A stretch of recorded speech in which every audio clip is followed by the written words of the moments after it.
Buenos días, bienvenidos a todos. Vamos a comenzar el seminario que había preparado para este año con un título así un poco subjetivo y contaros de lo que voy a hablar. Voy a hablar básicamente de la belleza, de la neurociencia de la belleza, es decir, de belleza y cerebro.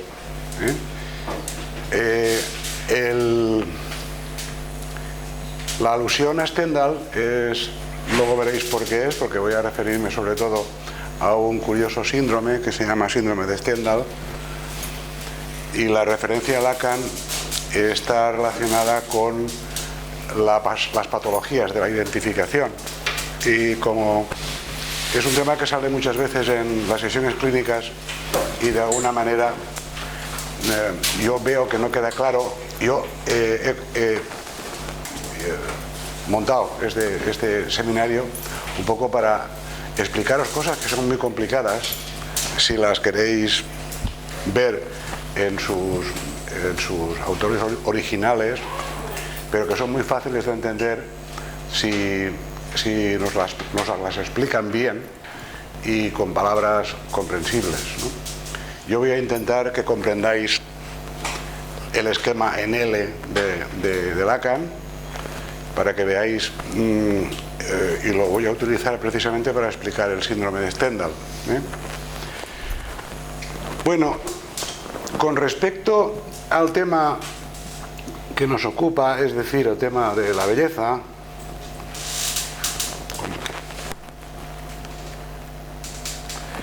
ahora sí que va. La verdad es que todos tenemos una idea bastante intuitiva de qué es la belleza. Sin embargo, si pretendiéramos definirla, nos encontraríamos con una sorpresa, y es que cada uno de nosotros tiene una idea distinta de lo que es la belleza. Ayer, por ejemplo, en la sesión clínica de ayer salió el tema de la belleza, y a mí me gustaría deciros que lo que salió ayer no es el tema de la belleza, es el atractivo físico, que es otra cosa. El atractivo físico no tiene nada que ver con la belleza. Lo digo yo porque ¿quién hizo la sesión clínica de ayer? Paqui nos contó el caso de una chica que tenía un problema de exceso de belleza, exceso atractivo, y en ese sentido pues la patología se incrustaba en ese tema, ¿no? El tema de la belleza es muy complicado porque cada uno de nosotros tenemos una idea respecto a qué es eso, y tiene mucho que ver con dos cosas que son difíciles de apresar y de medir, que son el buen gusto y la formación intelectual. Es decir, algo que se aprende, ¿no? Algo que se aprende con la enseñanza, con el buen gusto, con el refinamiento, con la elevación espiritual. Es decir, no es una cosa que nos venga de serie como humanos. Pero lo que sí que es verdad es que como humanos sí nos vienen de serie muchas cosas, ¿no? Y precisamente de eso quería hablar, ¿no? Yo no sé si vosotros sabéis lo que es el número phi, porque seguramente lo habréis estudiado cuando hacíais bachiller y ya no os acordaréis, ¿no?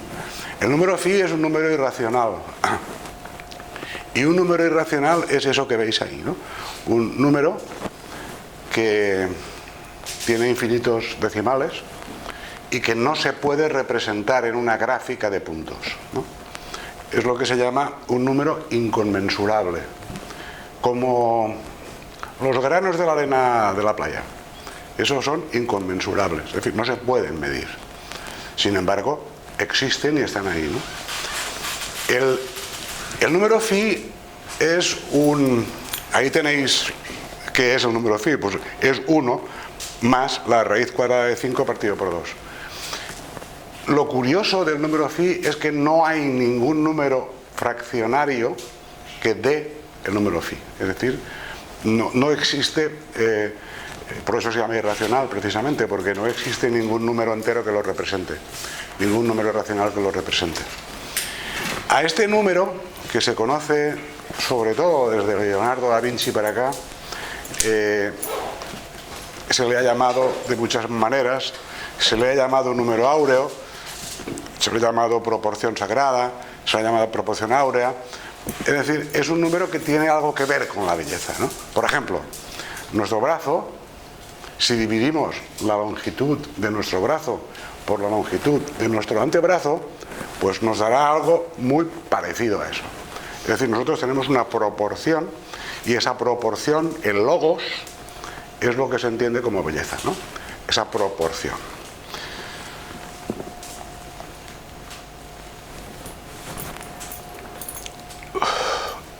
Este señor, que lo habéis dado todos los psicólogos en clase de psicología y no os habéis enterado de qué es, este señor inventó una cosa muy moderna y muy al día, que está muy al día ahora, que es la ley de Fechner-Weber.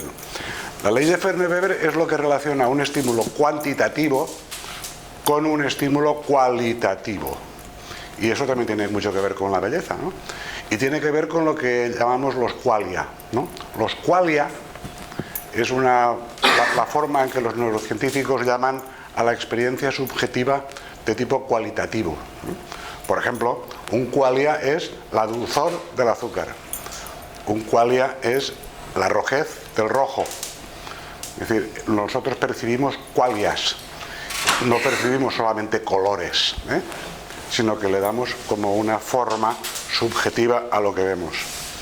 Bueno, pues como veréis aquí, la ley de Fechner-Weber, lo que nos interesa saber es que un evento cualquiera está relacionado por una constante que pertenece al evento y un logaritmo del estímulo, cantidad de estímulo y cantidad de el umbral de percepción para ese mismo estímulo. Es decir, esta es la ecuación que puede identificar cada qualia, ¿no? Es decir, que ya hemos visto que el número phi era un engendro matemático que nos podría servir para conceptualizar qué es la belleza, y la ley de Fechner-Weber que también tiene interés a la hora de definir lo que nosotros entendemos como dulzor del azúcar, ¿no? Cada uno de nosotros tiene un qualia distinto, ¿no? A mí, por ejemplo, la dulzor del azúcar no me gusta. A mí me gusta el amargor de la cerveza.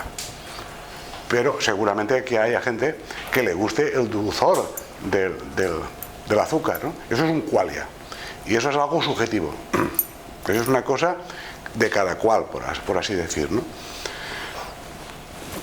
Cuando yo era joven y era músico, ahora iremos al tema de la música, un día le pregunté a un compañero mío: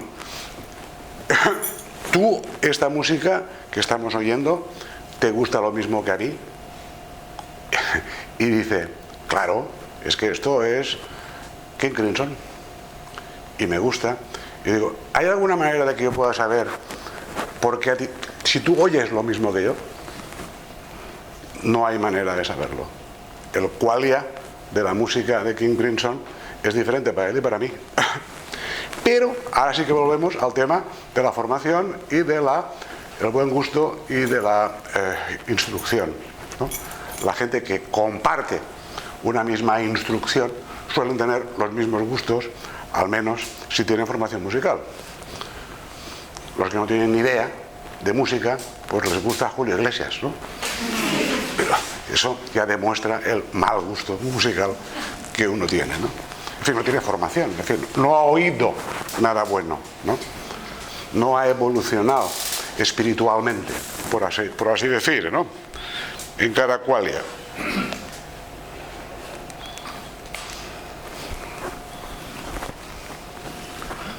Sí, caído.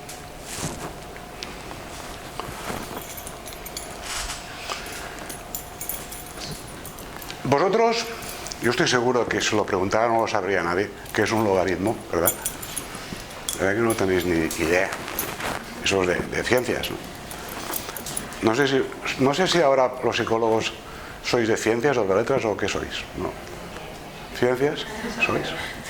No, hay médicos que no son de ciencias, lo cual es una cosa kafkiana, ¿no? Bueno, pues el logaritmo, para que lo entendáis, es la operación inversa a la potenciación. Es decir, es la operación inversa. Si la potenciación hace que un número cada vez sea más grande, el logaritmo tiene un efecto parsimonia, en el sentido de que el logaritmo de un número siempre es algo más pequeño que ese mismo número, ¿no? Y eso es muy importante porque nuestro cerebro trabaja con algoritmos que son logaritmos. Se llama el algoritmo de Mundt-Castle. Eso significa que sea donde haya una corriente eléctrica dentro del cerebro, la comunicación entre las neuronas siempre es logarítmica. Es decir, como si el cerebro tratara de minimizar el impacto de la información que le llega de fuera.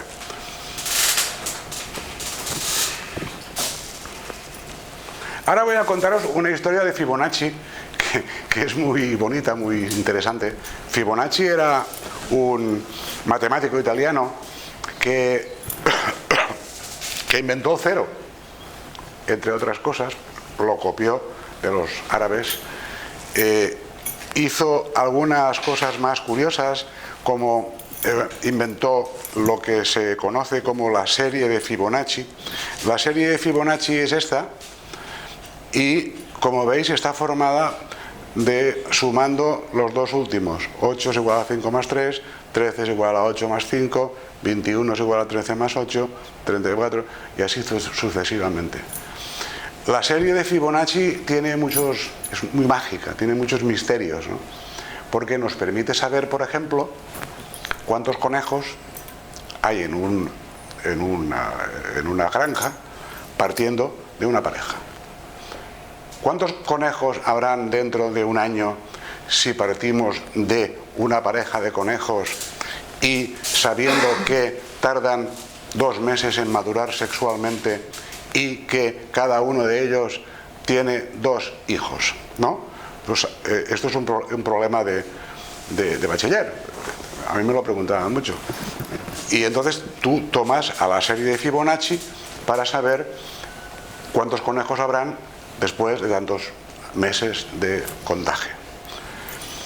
Bueno, pues la curiosidad número 1 de la serie de Fibonacci es que si dividimos cualquiera de estos números por el anterior, ¿qué creéis que nos saldrá?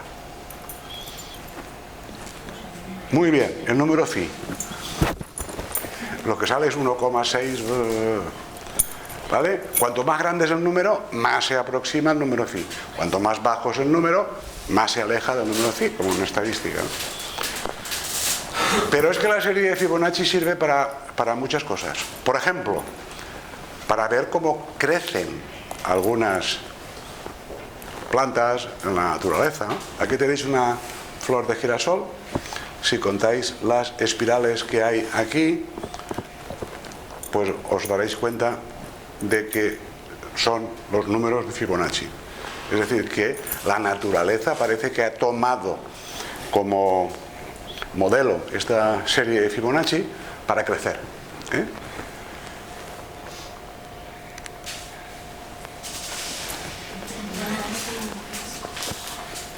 Esto lo he puesto para que veáis que en cualquier serie que os podáis inventar, siempre y cuando el número posterior sea la suma de los dos anteriores,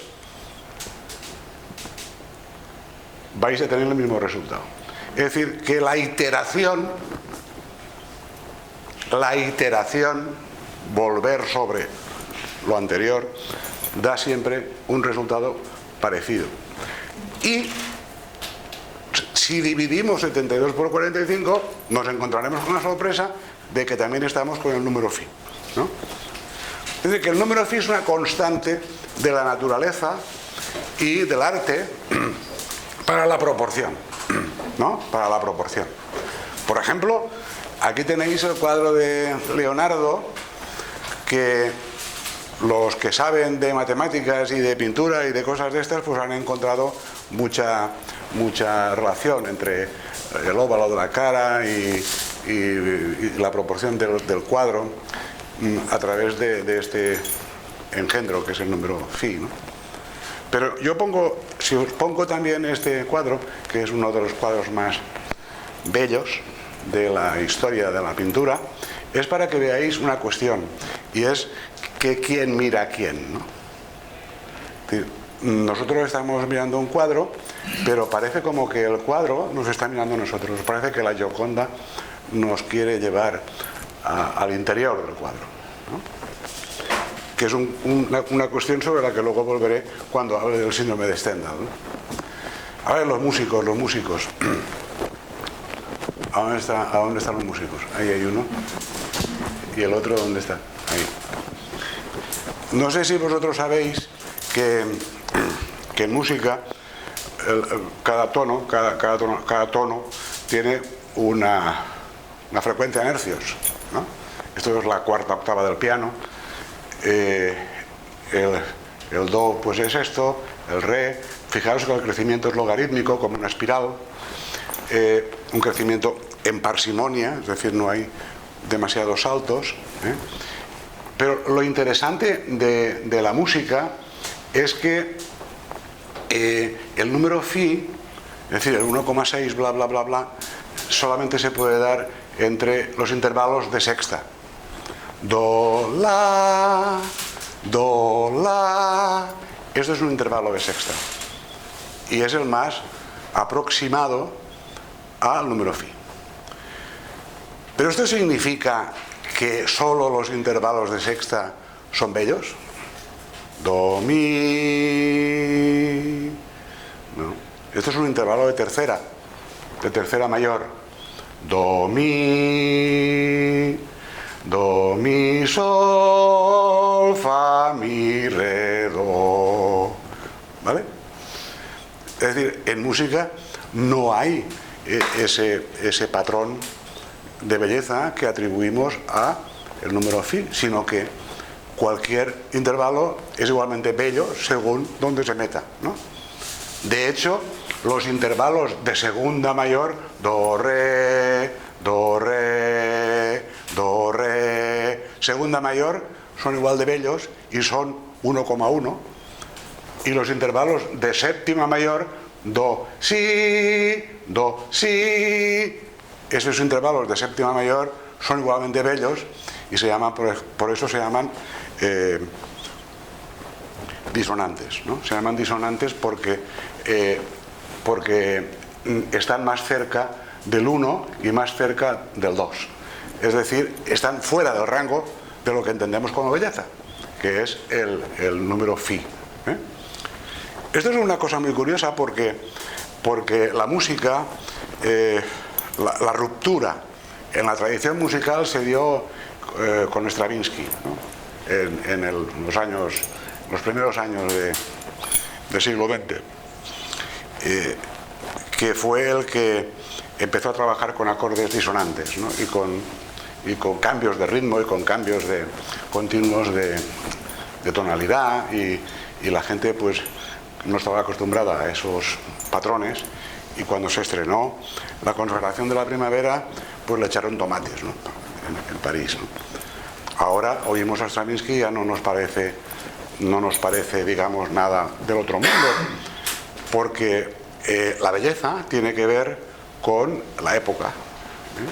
Hay una época en que el paradigma de la belleza es la música neoclásica de Beethoven y todo aquello, y luego se rompe, aparece un nuevo paradigma y introduce un nuevo concepto de belleza.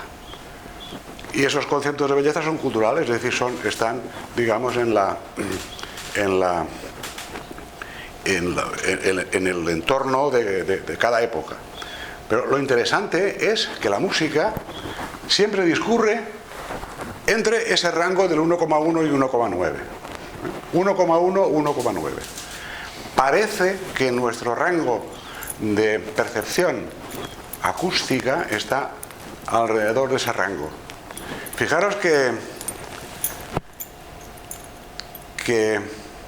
Bach, que inventó la polifonía, la polifonía quiere decir que una misma voz se va repitiendo como las neuronas en los potenciales de acción, ¿no? Es decir, primero hay una voz, luego esa voz se calla, el tema es cogido por otra voz, esa voz se calla, el tema es por otra voz y los demás contrapuntean.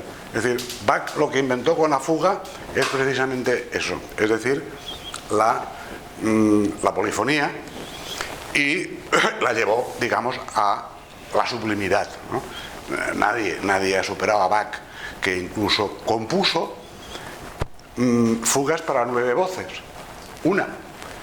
Yo os digo que nosotros en el rango de nuestra percepción acústica podemos seguir a una fuga de 5 voces o 6, pero ya más de 6 ya nos perderíamos, ¿no? Es decir, que el rango parece estar ahí, del 1 al 9.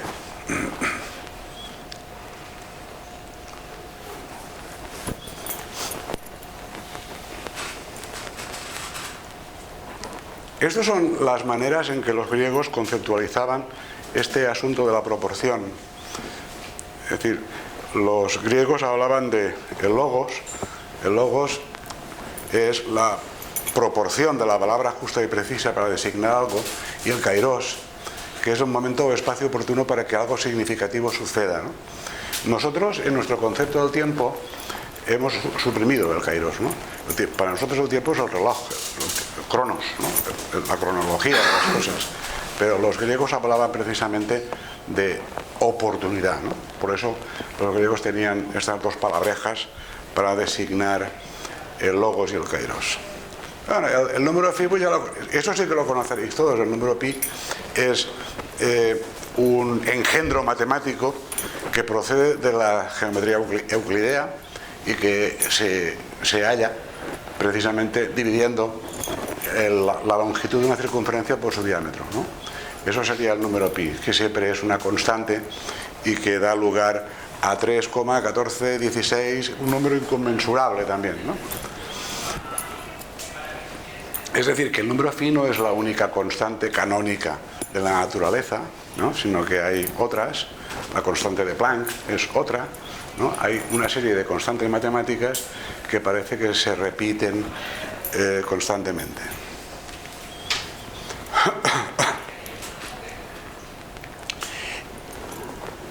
Esto quiere decir, volviendo a la pregunta inicial con la que yo pretendía haceros pensar en la belleza, que la belleza no es un absoluto, o sí lo es, pero no es algo que no pueda modificarse con el tiempo, sino que tiene que encajar con nuestro rango de percepción y después con el ambiente o el medio ambiente que nos circunda, ¿no? Ahora, por ejemplo, la música que oís vosotros, que es muy mala toda, no sé si os habéis fijado, los jóvenes, oís una música horrorosa que es todo un plagio de los años 70, un plagio total, ¿no? Vosotros oís a los Beatles y ya no hace falta que oigáis más música, porque ahí está todo, ¿no? Es como la Biblia. Yo lo sé porque mi hija oye unas músicas que, pero si esto es una copia de fulanito. Dice, deja fulanito. Hay una cosa interesante, y es que investigó Sapolsky precisamente, y Sapolsky es un señor de mi edad que trabaja en muchas cosas y que tiene muchos becarios, y un día Sapolsky es un enamorado de James Taylor, y lo dio a oír a sus becarios, ¿no? Y aquellos dicen, uy, qué cosa más mala, esto es muy malo. Entonces Sapolsky pretendió averiguar por qué a él le entusiasmaba James Taylor y a sus becarios no. Y entonces dedicó un par de becarios a investigar ese asunto. Y entonces, bueno, las conclusiones que llegó Sapolsky es que la ventana plástica para lo nuevo en la música se cierra a los 32 años. Es decir, que todo lo que no has aprendido antes de los 32 años, cuando tengas 50 no te gustará. Excepto los que nos dedicamos a la música en plan profesional, que tenemos, digamos, abierto el aparato del gusto, ¿no? En ese sentido. Por ejemplo, Javier Belda, que lo tenéis ahí, pues es músico de familia, es decir, le tiene por los genes, y la música que hace pues es la misma que hacía su padre en mi época, la misma, los Beatles, Deep Purple, todo aquello, ¿no? Que era muy divertido. Bueno, el asunto es que, como veis, cuando hablamos de belleza, tenemos que tener en cuenta el gusto, la proporción, tenemos que tener en cuenta la educación. La gente ineducada no puede apreciar la belleza, o de una forma muy rara, y el medio ambiente, es decir, todo va cambiando y los gustos también se adecúan a este patrón. Es decir, cada época construyó un modelo de belleza bien distinto, ¿no? Lo que ayer nos parecía bello, hoy nos parece vulgar, como ya demostró Sapolsky con sus becarias, ¿no? Los patrones de belleza cambian, bueno.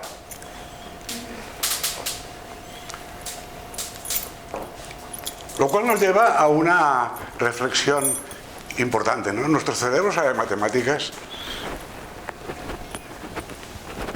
¿Qué creéis? ¿Que sabe? Siempre estamos haciendo cálculos, nosotros, cálculos bayesianos de probabilidades. Cálculos. ¿Qué probabilidad hay de que a mí me echen de aquí, ¿no? ¿O qué probabilidad hay de que yo tenga esto, ¿no? O de que apruebe el PIR, o de lo que sea? ¿Qué probabilidad hay, no? Esto lo tenemos ahí en el cerebro, ¿no? Pero nuestro cerebro no tiene ni puta idea de matemáticas, porque las matemáticas son engendros que se explican desde la matemática, pero no desde la biología, a pesar de que podemos construir algoritmos matemáticos para expresar algunas funciones biológicas, ¿no? Es decir, la evolución resuelve un problema y luego los matemáticos se preguntan cómo lo ha hecho. Por ejemplo, las arañas construyen telas de araña y los matemáticos dicen, ¿y cómo harán las arañas para construir telas de araña? Entonces tienen que construir un ordenador que se dedique a investigar esos procesos, y cuando lo tienen hecho resulta que el modelo que les sale en el ordenador es un desastre, porque las arañas hacen mejor las telas que el ordenador, ¿no? Es decir, que la evolución resuelve un problema y luego nosotros nos preguntamos cómo lo ha hecho y construimos un modelo matemático, ¿no? Y ahora os voy a explicar un dilema muy, muy curioso de cómo los animales se lo arreglan para tomar decisiones que son bayesianas, que son probabilísticas. Imaginaros que en el fondo en el mar se come muy poco, se pasa mucha hambre en el mar. Y los peces están siempre buscando, toda la vida se la pasan buscando parejas y alimento, ¿no? No hacen nada más, a veces ni duermen. Y entonces hay una serie de bichos, el pulpo, el congrio y el bogavante, que se encuentran en el fondo marino. Se encuentran los tres allí, ¿no? En la arena. Se encuentran los tres y sabemos que el congrio come pulpo, el pulpo come bogavante y el bogavante come congrio. De tal manera que el congrio dice, si yo me como el pulpo, entonces estoy en manos de mi enemigo, que me come a mí. Y lo mismo piensa el pulpo y lo mismo piensa el bogavante. Es decir, hagas lo que hagas, no solamente vas a cargarte a una presa, sino que vas a quedar a merced de un depredador que es un enemigo común, ¿no? Entonces, cuando se encuentran estos tres bichos en la playa y se miran, no saben qué hacer. Es decir, porque el primero que mueva pierde. Entonces, ¿qué hacen? No hacen nada. Se miran, cara de póker, se intimidan y se piran. Porque ellos cómo lo saben. Ellos cómo saben que eso es la decisión correcta, ¿no? Esto aplicároslo a vosotros mismos porque es muy importante para la vida. A veces lo mejor es no hacer nada. A veces lo mejor es no hacer nada. Cuando tengáis un dilema de estos, ¿qué hago? ¿Me pongo de parte de Mengano o de parte de Perengano, ¿no? ¿Qué hago? ¿Me voy tal o voto a este o al otro? Pues ese tipo de dilemas de la vida cotidiana, a veces, no siempre, pero a veces, sobre todo cuando juegan más de dos, lo mejor es no hacer nada. Y lo interesante es que ellos no saben matemáticas.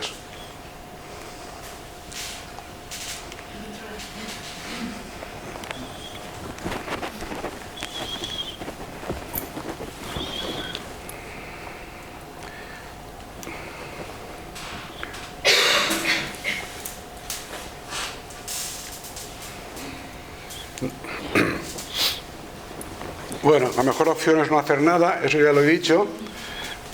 Los animales no saben matemáticas, y si los animales no saben matemáticas, entonces la pregunta sería, entonces, ¿cómo saben lo que tienen que hacer? Pues porque la evolución ya se ha cargado a todos aquellos que se equivocaron. Entonces los que quedan, los supervivientes, son los que ya lo saben. ¿Cómo lo saben? No sabemos cómo lo saben, pero lo saben, ¿no? Porque la selección ha seleccionado a estos que son los que aprendieron ese tema.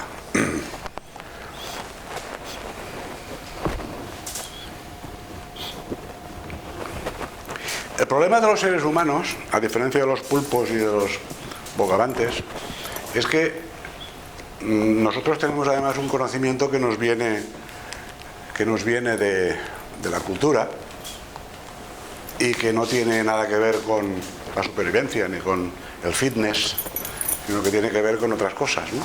Tiene que ver con la ideología, tiene que ver con algunas costumbres, tiene que ver con la moralidad. Acordaros de la sesión clínica de ayer, donde la chica aquella era víctima de un dilema moral, entre sus deseos de cargarse al chico y de ser buena chica, ¿no? Y este conocimiento cultural, pues, que se superpone al otro, muchas veces nos hace equivocarnos.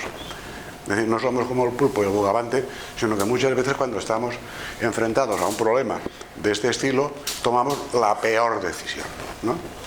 La peor decisión. Y eso tiene que ver con... porque nosotros tenemos una poca tolerancia a la incertidumbre, a diferencia de los pulpos y los bogavantes, ¿no? Hay una serie de reglas de supervivencia que son muy conocidas por todo el mundo que hace deporte o que ha hecho deporte o que se dedica al deporte y que se pueden aplicar al fútbol y se pueden aplicar a cuando tienes un enfrentamiento agonístico con otro, ¿no? Hombre, si el otro es más grande que tú, lo mejor es huir, ¿no? Eso todos los niños lo sabemos del patio del colegio, ¿no? Si el contrincante juega en casa, pues huir, ¿no? Porque en casa está el público animando, ¿no? Si hay riesgos para la integridad física, no enfrentar. Siempre es mejor huir o espantar al otro que meterse en una guerra donde pueda resultar herido. Y una herida en la selva, como comprenderéis, es mortal. Y luego hay otra estrategia que es hacerse el débil, ¿no? Hacerse el débil, mostrar una conducta infantil a fin de desactivar la agresividad del contrincante, ¿no? Estas son 4 estrategias de supervivencia que cualquier persona humana tendría que saber, ¿no? Para sobrevivir en el mundo laboral, sobre todo.